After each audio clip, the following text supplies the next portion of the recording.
But if there be in glory aught of good, it may be means far different be attained, without ambition, war, or violence, by deeds of peace, by wisdom eminent, by patience, temperance.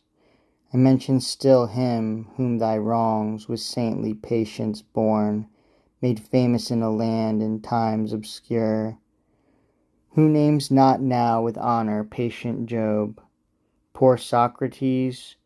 Who next more memorable, by what he taught and suffered for so doing, for truth's sake suffering death unjust, lives now equal in fame to proudest conquerors?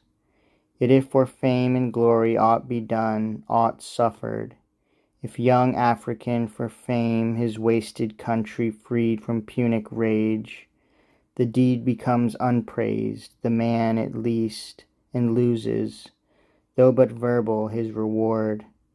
Shall I seek glory then, as vain men seek, oft not deserved?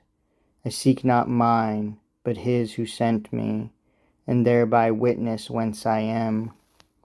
To whom the tempter, murmuring, thus replied, think not so slight of glory, therein least resembling thy great Father. He seeks glory, and for his glory all things made, all things orders and governs, nor content in heaven, by all his angels glorified, requires glory from men, from all men, good or bad, wise or unwise, no difference, no exemption. Above all sacrifice or hallowed gift, glory he requires, and glory he receives, promiscuous from all nations, Jew or Greek, or barbarous, nor exception hath declared. From us, his foes pronounced, glory he exacts.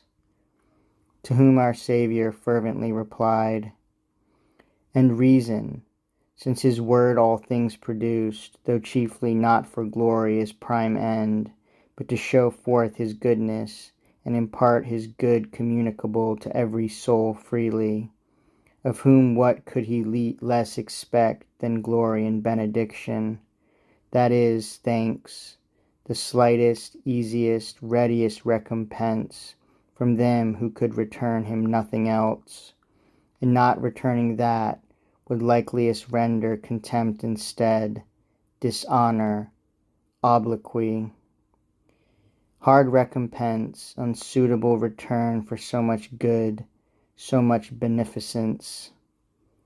But why should man seek glory, who of his own hath nothing, and to whom nothing belongs but condemnation, ignominy, and shame? Who for so many benefits received, turned recreant to God, ingrate and false, and so of all true good himself despoiled. Yet sacrilegious, to himself would take that which to God alone of right belongs. Yet so much bounty is in God, such grace, that who advances his glory, not their own, them he himself to glory will advance. So spake the Son of God, and here again Satan had not to answer, but stood struck with guilt of his own sin, for he himself, insatiable of glory, had lost all. Yet of another plea bethought him soon. Of glory as thou wilt, said he, so deem, worthy or not worth the seeking, let it pass.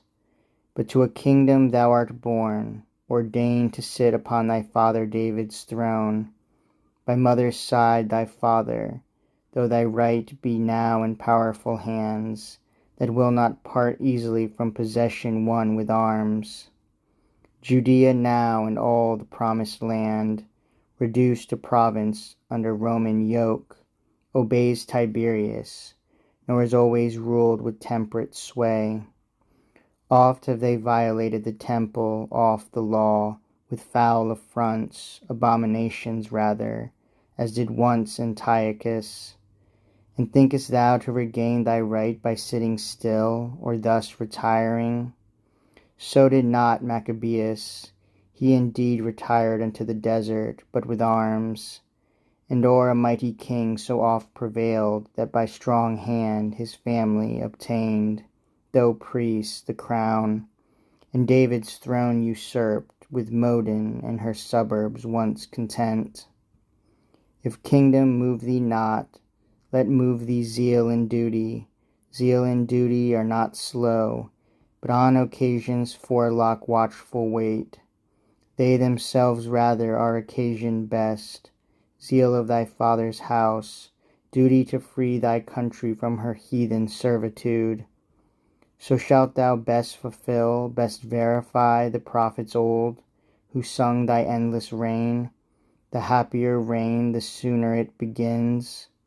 Reign then, what canst thou better do the while?